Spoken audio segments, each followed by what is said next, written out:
विवेकानंद जी हमेशा कहते थे, सफलता का मंत्र देते हुए नौजवानों को कहते थे कि तुम्हें पागलपन सवार होना चाहिए, तुम्हें कुछ नहीं दिखना चाहिए, सिवाय अपने ध्येय के तुम्हारा समर्पण कहीं और होना नहीं चाहिए। एकमात्र लक्ष्य की ओर अपना समर्पण रहेगा। अगर तुम्हारा फोकस ठीक रहेगा और उसके पीछे जी जान से जुड़ जाओगे तो जीवन में तुम भी सफल हो सकते हो। ये विवेकानंद जी कहा करते थे। भाइयों बहनों, हम भी क्या अपने सपनों को पूरा करने के लिए उन महापुरुषों के शब्दों पर विश्वास करके अपने जीवन को अपने लक्ष्य की पूर्ति के लिए आहूत नहीं कर सकते? मैं सफल हूं अगर ऐसा आप मानते हैं, और सफलता की आपकी मैनेजमेंट की दुनिया में जो भिन्न भिन्न प्रकार के पैरामीटर्स हैं, उसका एक प्रमुख पैरामीटर है फोकस एक्टिविटी। अगर आप फोकस एक्टिविटी करते हैं, इधर उधर डिरेल नहीं होते, तो आप सफल होते हैं। तो गुजरात में मैं सफल हुआ हूं अगर ऐसा आप मानते हैं, तो उसका मूल कारण है मेरी फोकस एक्टिविटी। और मेरा फोकस है 6 करोड़ गुजराती। अब मुझे विफल होना नहीं है, मुझे सफल होना है। और सफल होना है तो मुझे जो गुजरात की जनता ने काम दिया है, 6 करोड़ गुजरातियों की भलाई का काम मुझे गुजरात की जनता ने जिम्मा दिया है, तो मैं पूरी तरह उसी में ही लगा रहता हूं। अगर आप प्राणायाम और ध्यान की दुनिया से जुड़े हुए होंगे, तो प्राणायाम पहले सिखाते हैं, ध्यान सिखाते हैं, तो गुरु लोग सिखाते हैं कि वो आवाज चिड़िया की सुनो, पानी बह रहा है उसकी आवाज सुनो, और धीरे धीरे कहते हैं देखिए वो आवाज नहीं सुनाई दे रही है, लाइट नहीं दिख रहा है, अंधेरा नहीं दिख रहा है, निर्विकार बना देते हैं आपको। मैंने अपने आप को वैसा बना दिया है।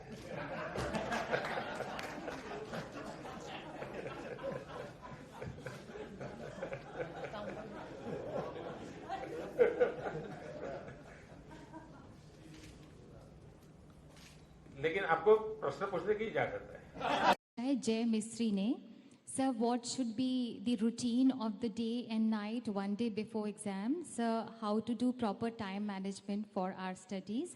माननीय कृपया इस पर रोशनी डालें। हर किसी को पूछो कि भाई सबको, आपको 100 लोगों को पूछो, 80 लोग ऐसे मिलेंगे जो नहीं मेरे पास टाइम नहीं है। ऐसे मिलते हैं कि नहीं मिलते? आप भी अपने दोस्तों को कहते हो मेरे पास टाइम नहीं है, तो क्या किसी को कोई एक्स्ट्रा दिया हुआ है क्या? आपको भी 24 घंटे मिले, उसको भी 24 घंटे मिले।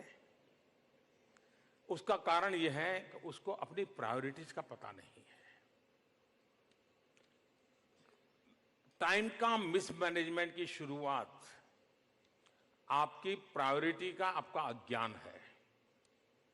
आपको पता होना चाहिए कि मेरे समय का सबसे अच्छा उपयोग किन किन चीजों में है, और वो कौन सी चीजें हैं जो मैं समय को बर्बाद करता हूं। मैं बिजी होता हूं, लगातार काम करता हूं, लेकिन जो करना चाहिए वो करता नहीं, और नहीं करना चाहिए वो पहले करता हूं, और उसी के कारण मेरा समय के साथ हमेशा तनाव रहता है। दूसरा, जरूरी नहीं है कि एक ही टाइम टेबल 365 दिन काम आता है। समय के अनुसार फ्लेक्सिबिलिटी चाहिए, लचीलापन चाहिए कि चलो ठीक है, अब ये आ गया है तो कुछ समय यहां निकाल दूं, लेकिन मैं बाकी समय को एडजस्ट करूं। आपको खुद को लगना चाहिए, वरना अभी मैंने ये काम तय किया, मैं ये नहीं करूंगा, अभी मुझे होमवर्क करना है, मैं ये नहीं करूंगा। सहज लचीलापन के साथ, एनवायरमेंट के साथ हम कॉन्फ्लिक्ट किए बिना, हम जिस माहौल में जी रहे हैं उस माहौल में मिनिमम कॉन्फ्लिक्ट आए। जीरो मैं नहीं कह सकता हूं, लेकिन मिनिमम कॉन्फ्लिक्ट आए। करूं या न करूं के बीच में संघर्ष नहीं होना चाहिए। अगर ये हम साइकी बना करके करते हैं तो आप देखिए कि आपकी दिनचर्या ठीक से चलेगी। कुछ लोग हैं डेली डायरी लिखने की आदत नहीं हो, ऐसे बहुत लोग होंगे, जरूर निकले। एक टेम्पररी आप एक महीने के लिए लिखिए, और महीने भर आप अपने लिए, किसी के लिए नहीं, और जरा भी छुपाए बिना आप लिखिए, रात को लिखिए कल क्या क्या करना है, वो एक डायरी अलग रखिए, उसको हाथ में लगाइए, लिख लिया। दूसरे दिन दूसरी डायरी सुबह लीजिए और जैसे जैसे करते जाएं लिखते जाइए, फिर रख दीजिए। रात को फिर वो डायरी निकालिए, कल क्या करूंगा लिख दीजिए। महीने पर दोनों डायरियों को अलग रखने दीजिए। एक महीने के बाद दोनों डायरियों को मैच कीजिए और रात को आपने क्या सोचा था, दिन भर क्या किया, आपको देखोगे 80% चीजें आपने वो की होगी जो आपने तय किया था उससे विपरीत होगी। आपको समझ आएगा, अरे मैं कैसा हूं, मैं तो बहुत बिजी था। किसी को पूछने की जरूरत नहीं है, आप ही अपने आप को एकदम से करेक्ट कर सकते हैं। और बड़ा सरल तरीका है, बड़ा सरल तरीका है। आप कल क्या करना है वो लिख लीजिए और क्या हुआ वो रात को फिर से लिख लीजिए। दोनों डायरी अलग रखिए, दोनों डायरियों को बार बार मत देखिए, एक महीने के बाद ही देखिए, आपके सारे सुधार अपने आप हो जाएंगे।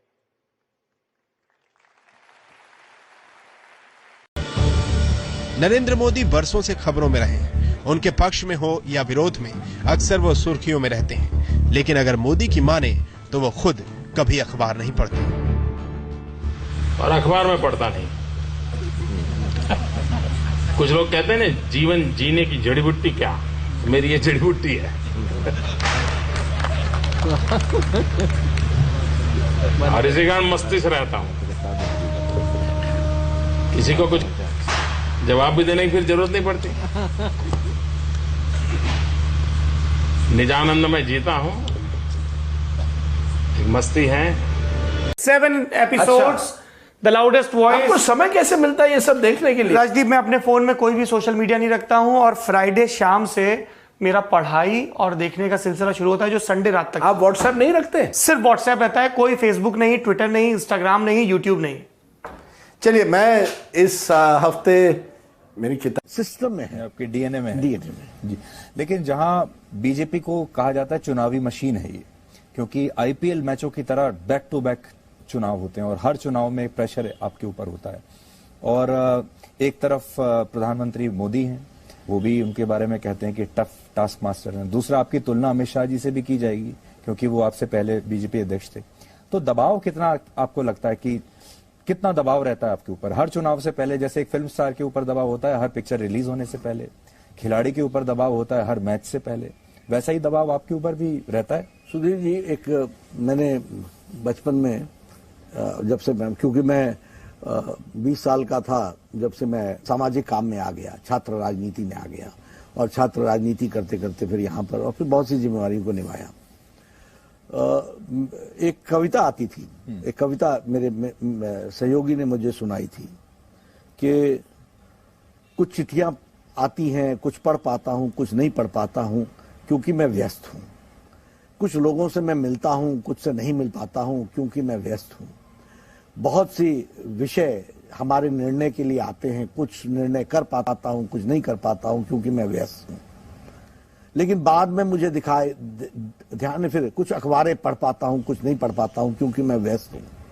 लेकिन बाद में मेरे को ध्यान में आया कि मैं व्यस्त नहीं हूं, मैं अस्त व्यस्त हूं, मैं अस्त व्यस्त हूं, मैं अस्त व्यस्त। मीनिंग देयर बाय कि कितना भी प्रेशर हो, अगर आप ऑर्गेनाइज्ड हैं तो आप सारे प्रेशर को बहुत अच्छे से संभाल सकते हैं।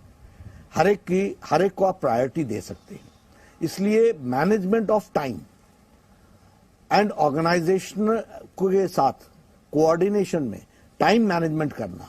दूसरी बात, मैं अकेला काम नहीं कर रहा हूं, मेरे साथ लाखों लोग काम कर रहे हैं, मुझे कुछ काम मुझे करने हैं, कुछ मुझे करवाने हैं। ये जब आपको बोध होता है तो आप कभी प्रेशर में नहीं रहते हो। आप कंसंट्रेट करते हो उस काम पर जो आपके जिम्मे आया है, उस क्वालिटी पर कि वो क्वालिटी से डिलीवर हो और हमारा सहयोगी नीचे उसी क्वालिटी से नीचे काम करे। तो ये उन लोगों के लिए होता है प्रेशर जो जिनको संगठन पर विश्वास नहीं होता। हमारे प्रधानमंत्री जी आपने देखा होगा, उनके बराबर व्यस्त कौन है, उनके बराबर कंधों पर किसकी जिम्मेवारी है। लेकिन आपने देखा होगा कि आपसे वो बात करते हैं तो आपसे ज्यादा कंसंट्रेशन उनका होता है। और वो इत्मीनान से बात करते हैं। कभी वो घड़ी को नहीं देखते और कभी वो महसूस नहीं कराते किसी को कि मैं व्यस्त हूं, क्योंकि वो ऑर्गेनाइज्ड है। हमने भी ये सब चीजें सीखी हैं। अमित शाह जी के पास कौन सी काम नहीं है, राजनाथ जी के पास कौन सा काम नहीं है, क्या इन सब प्रेशर में नहीं है? लेकिन ये ऑर्गेनाइज्ड है और हमने भी इनसे ये सीखा है, तो प्रेशर नहीं होता मुझे। और मैं कभी भी मैं नहीं कहता हूं, हम कहता हूं। हम हैं, हम सब लोग हैं, हमारे साथ बहुत लोग काम कर रहे हैं। अब बिहार बहुत से लोग देख रहे हैं।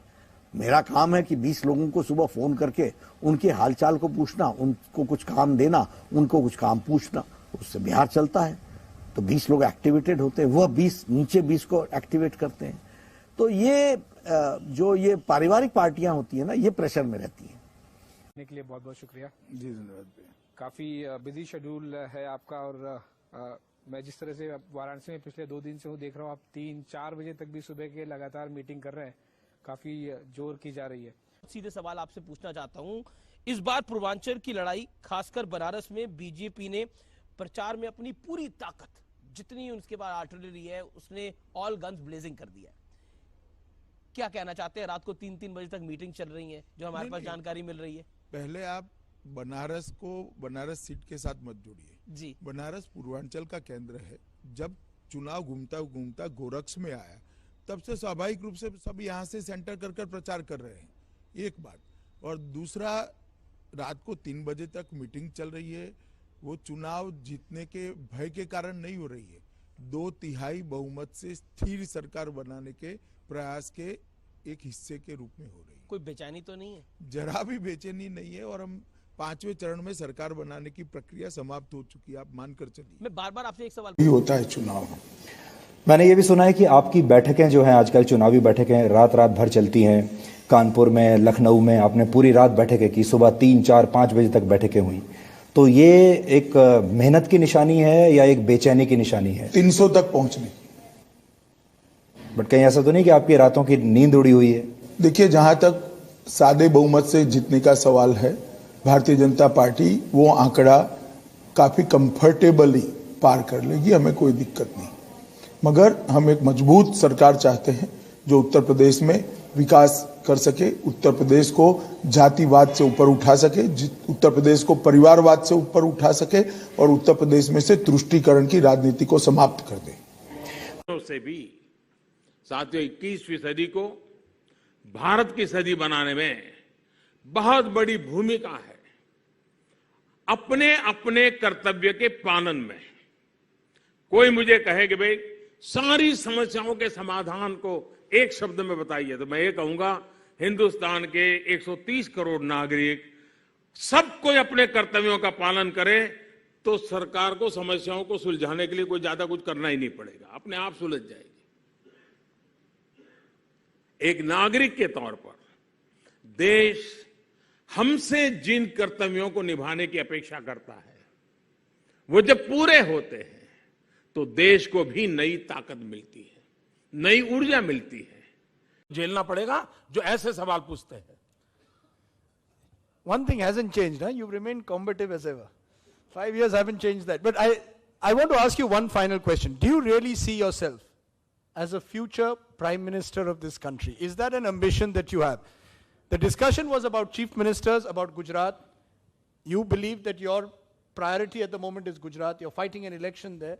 But do you see your long-term agenda? If you win this election in Gujarat, Mr. Modi, do you believe that your next step would be at the national center stage? Is that something that you see as a goal?